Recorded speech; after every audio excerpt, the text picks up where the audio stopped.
Randomly कोई भी workout routine follow करने से आपको जिम में रिजल्ट्स नहीं मिलेंगे और कुछ इंपॉर्टेंट चीज़ें हैं जिनका ध्यान हमें रखना चाहिए एक वर्कआउट रूटीन बनाते टाइम। तो इस वीडियो में मैं आपको टोटल 10 पॉइंट्स बताऊंगा जिनका ध्यान आपको रखना चाहिए और फिर आप एंड में मुझे बताना कि आपका वर्कआउट रूटीन आउट ऑफ 10 कितने पॉइंट्स स्कोर कर पा रहा है। तो सबसे पहले हम बिल्कुल बेसिक से स्टार्ट करेंगे ताकि किसी को भी 0 पॉइंट्स ना मिले। तो पहला पॉइंट है ट्रेनिंग एवरी मसल ग्रुप। तो आपके वर्कआउट रूटीन में हर मसल ग्रुप की ट्रेनिंग होनी चाहिए थ्रू आउट द वीक। आपको किसी भी मसल ग्रुप को इग्नोर नहीं करना है, specially as a beginner. Eventually जैसे आप ट्रेन करते हो उसके बाद आप डिसाइड कर सकते हो कि मे बी आपको किसी एक मसल ग्रुप को ज़्यादा ट्रेनिंग देने की ज़रूरत है, बट फिर भी किसी भी एक मसल ग्रुप को आपको इग्नोर नहीं करना है। और स्पेशली लेग्स को सबसे ज़्यादा इग्नोर किया जाता है, बट आपको अपने लेग्स भी ट्रेन करने हैं और उसके साथ ही साथ फॉर एग्जाम्पल लेग्स के अलग अलग मसल्स को भी ट्रेन करना है। आपके पास क्वाड्स के एक्सरसाइज भी होने चाहिए, ग्लूट्स के भी होने चाहिए, काफ्स के भी होने चाहिए। उसी तरह से किसी भी पार्ट को इग्नोर नहीं करना है। फॉर एग्जांपल शोल्डर्स के आपको तीनों हेड्स को ट्रेन करना है, फ्रंट हेड हो, लैटरल हेड हो या फिर रियर डेल्ट हो, आपको तीनों हेड्स को ट्रेन करना है। तो इसी तरह आपको अपने हर मसल ग्रुप के हर पार्ट को या फिर हर हेड को ट्रेन करना है और इन सारे पार्ट्स के एक्सरसाइजेस आपके वर्कआउट रूटीन में होने चाहिए। तो पहला पॉइंट सिंपल था, अगर आपके वर्कआउट रूटीन में सारे मसल्स के एक्सरसाइज हैं तो आपके वर्कआउट रूटीन को मिलते हैं 1 पॉइंट। अब हमारा सेकंड पॉइंट है एक प्रॉपर वार्म अप रूटीन होना। तो एक वर्कआउट रूटीन फॉलो करने के पहले आपको ये भी पता होना चाहिए कि वार्म अप कैसे करना है। आप सिंपली जाकर अपना टॉप सेट नहीं स्टार्ट कर सकते हो और आपके पास एक वार्म अप रूटीन होना चाहिए। ये भी आपके वर्कआउट रूटीन का ही एक पार्ट होता है। तो मैं आपको एक सबसे सिंपल वार्म अप रूटीन बताता हूँ जिसको हम बोलते हैं पिरामिड वार्म अप या फिर एक पिरामिड सेट। इसको आप सिंपली ऐसे याद रख सकते हो कि पिरामिड का जो बेस होता है वो सबसे चौड़ा होता है। तो आपको जो लाइट वेट से स्टार्ट करना है, जो पहला सेट होगा, और उसमें आपको ज़्यादा रेप्स लगाने हैं। फॉर एग्जांपल आपको 80 केजी का बेंच मारना है, तो अब मान लो आपने खाली बार से लगाए 10 रेप्स, उसके बाद 20 केजीज के साथ लगाएं 6 रेप्स, 40 के साथ 4 रेप्स, 60 के साथ 3 या 2 या फिर 1 रेप्स, और फिर आप अपने टॉप सेट पे जो कि 80 केजी है उस पे जा सकते हो। तो आप ऐसे करके पिरामिड वार्म अप कर सकते हो अपने दिन के पहले एक्सरसाइज के लिए या फिर एक लार्जर मसल ग्रुप का जो पहला एक्सरसाइज होगा उसके लिए। जैसे आपने चेस्ट के पहले एक्सरसाइज के लिए वार्म अप रूटीन ये वाला यूज़ किया, तो ज़रूरी नहीं है कि आपको हर चेस्ट एक्सरसाइज के पहले सेम चीज़ करनी है, क्योंकि आपका चेस्ट ऑलरेडी वार्म अप हो चुका है एक बार। तो simply before starting your first exercise आप एक पिरामिड सेट लगा सकते हो वार्म अप के लिए। और भी बहुत सारे तरीके होते हैं, मैंने आपको बस एक सिंपल और काफ़ी एफिशिएंट तरीका बताया है वार्म अप का। तो अगर आपके पास एक वार्म अप रूटीन है तो आपको मिलता है एक और पॉइंट। तीसरी इंपॉर्टेंट चीज़ है training every muscle group twice a week. तो हाइपरट्रोफी के लिए ये इंपॉर्टेंट होता है कि आप अपने हर मसल ग्रुप को हफ्ते में एटलीस्ट 2 बार ट्रेन करो। फॉर एग्जाम्पल अगर आप एक simple single body part split लगाते हो तो उसमें आप हर मसल ग्रुप को हफ्ते में 2 बार नहीं ट्रेन कर सकते हो। और स्पेशली आप अगर बिगिनर हो तो ये बहुत इंपॉर्टेंट हो जाता है कि आप हर मसल ग्रुप को हफ्ते में 2 बार ट्रेन करो। So training every muscle group twice a week is really important and I hope you are already doing it. अब हमारा फोर्थ पॉइंट है, वो है टोटल वीकली वॉल्यूम कितना होना चाहिए। हफ्ते में आप 2 बार मसल्स को ट्रेन तो कर रहे हो, बट आपको कितना ट्रेन करना है, मतलब कि वॉल्यूम से हमारे यहाँ मतलब है कि टोटल सेट्स कितने होने चाहिए हर मसल ग्रुप के। तो हर मसल ग्रुप का वैसे अगर हम डिटेल में जानना चाहें तो थोड़ा अलग होता है, बट ऑन एन एवरेज आपको हर मसल ग्रुप के हफ्ते में 10 to 20 सेट्स परफॉर्म करने चाहिए। तो अगर आपका वर्कआउट रूटीन में सेट्स डिफाइंड है कितने सेट्स हैं और टोटल जो सेट्स हैं वो हर मसल ग्रुप के एडअप होके वीकली 10 to 20 बनते हैं, तो आप एक और प्लस पॉइंट दे सकते हो अपने वर्कआउट रूटीन को। अब नेक्स्ट पॉइंट है कि आपको सेट्स के साथ साथ रेप्स भी पता होना चाहिए कि आपको एक्सरसाइज के कितने रेप्स लगाने हैं और किस रेप रेंज में ट्रेन करना है। ये डिपेंड करता है आपके गोल पे।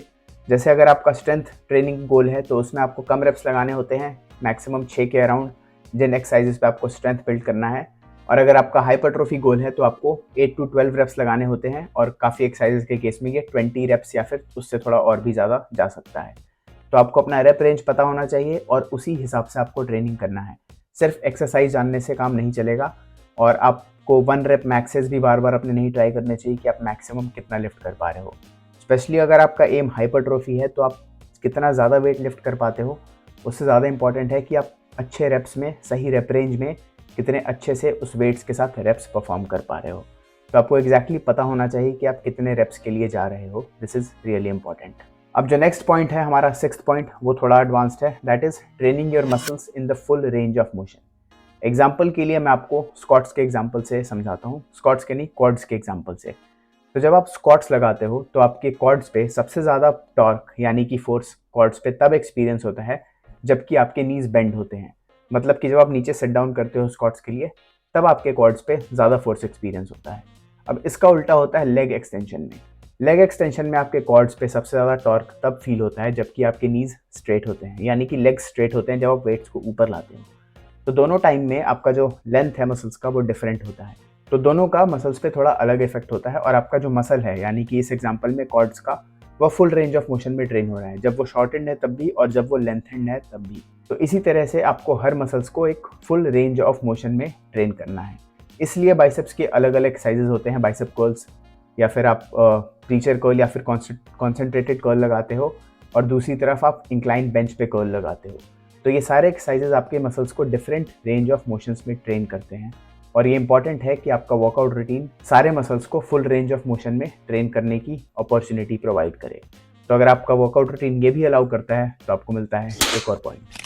अब हमारा 7th पॉइंट जो है वो 6th पॉइंट का थोड़ा ट्विस्टेड वर्जन है, that is training only in the available range of motion.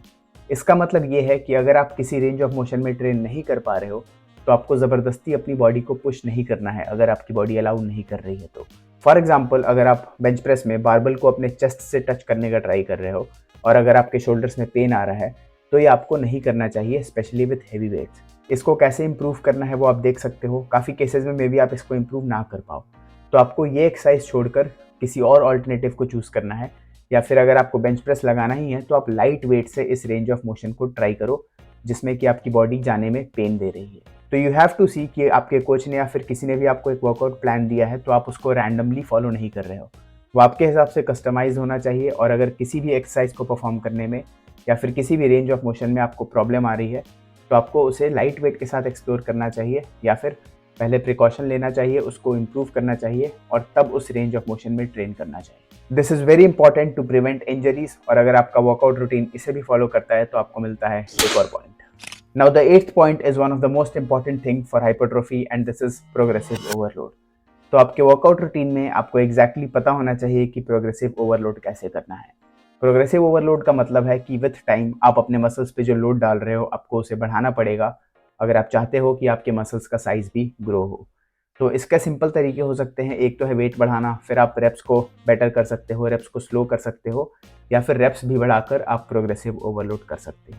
तो आपके पास एक प्रॉपर फार्मूला होना चाहिए कि आपको कब रेप्स बढ़ाने हैं, कब वेट्स बढ़ाने हैं, कब रेप्स के क्वालिटी को इम्प्रूव करना है, और किस एक्सरसाइज में आप वेट्स बढ़ा सकते हो ज़्यादा इजीली, किस एक्सरसाइजेज में आप रेप्स बढ़ा सकते हो, और किन एक्सरसाइज में आप रेप्स की क्वालिटी पे वर्क कर सकते हो प्रोग्रेसिव ओवरलोड करने के लिए।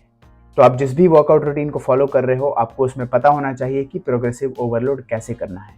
रैंडमली आप हर सेशन में जाके वेट नहीं इंक्रीज कर सकते हो, इससे इंजरीज के चांसेस होंगे और आप ट्रेन भी नहीं कर पाओगे अपने मसल्स को उतने अच्छे से। तो this is very important to know, और अगर आपको ये बात पता है कि प्रोग्रेसिव ओवरलोड एग्जैक्टली कैसे करना है तो आपको मिलता है एक और पॉइंट। और अब हमारा 9th पॉइंट जो है वो सबसे ज़्यादा इग्नोर्ड पॉइंट है, और ये है कि आपको किस इंटेंसिटी से ट्रेन करना है। अगर आपको ये नहीं पता है कि आपको किस इंटेंसिटी से अपने वर्कआउट रूटीन में दिए गए वर्कआउट्स को लगाना है तो आप गलत ट्रेनिंग कर रहे हो प्रॉबेबली, क्योंकि हर एक्सरसाइजेस को परफॉर्म करने की एक इंटेंसिटी होती है। आपने सुना होगा कि you need to train till failure, but आपको हर एक्सरसाइज में टिल फेलियर ट्रेन नहीं करना होता है। अगर आप हर एक्सरसाइज में टिल फेलियर ट्रेन करोगे तो आप अपने इंजरीज के चांसेस बढ़ाओगे और मे भी अपना प्रोग्रेस स्लो करोगे। तो इंटेंसिटी को मेजर करने के लिए हम एक टर्म का भी यूज़ करते हैं जिसे बोलते हैं RPE, और इसको हम 1 to 10 के बीच में मेजर करते हैं। 10 का मतलब होता है कि आपने बिल्कुल टिल फेलियर ट्रेन किया, और जितना कम हो ये 10 से मतलब कि आप और भी ज़्यादा रेप्स लगा सकते थे बट आपने टिल फेलियर ट्रेन नहीं किया। हर एक्सरसाइजेस को परफॉर्म करने का एक अलग RPE होता है। मैं ट्राई करूँगा यहाँ पर एक टेबल भी अटैच करने का ताकि आप देख पाओ। तो अगर आपको पता है कि किस इंटेंसिटी से आपको अपने वर्कआउट में दिए गए एक्सरसाइजेस को परफॉर्म करना है तो एक बहुत ही अच्छी बात है और आपको मिलते हैं एक और plus point. Last point simple है बट ये भी एक बहुत कॉमन मिस्टेक है, और ये है ओवर ट्रेनिंग। इसका मतलब सिंपल है कि आप जो भी वर्कआउट आज कर रहे हो, जो कि आपके वर्कआउट रूटीन में दिया हुआ है, उससे आपके नेक्स्ट वर्कआउट पे कोई इफेक्ट नहीं आना चाहिए, चाहे वो सोरनेस के फॉर्म में हो या फिर किसी एक स्पेसिफिक बॉडी पार्ट या फिर मसल से रिलेटेड प्रॉब्लम हो। फॉर एग्जाम्पल, आज आपने डेडलिफ्ट्स लगाए हैं और कल आपका स्क्वाट्स है, और बिल्कुल कॉन्जिक्यूटिव डेज पे डेडलिफ्ट्स और स्क्वाट्स होने के कारण मे बी आपकी लोअर बैक में पेन है और आप स्क्वाट्स अच्छे से नहीं परफॉर्म कर पाए, और आपने स्क्वाट्स परफॉर्म भी किया तो उसके बाद आपका लोअर बैक का पेन और भी ज़्यादा ख़राब हो गया। तो इसे हम बोल सकते हैं ओवर ट्रेनिंग, जिसके कारण आपकी ट्रेनिंग पे नेगेटिव इफेक्ट आ सकता है और इंजरी के भी चांसेस काफ़ी ज़्यादा हो सकते हैं।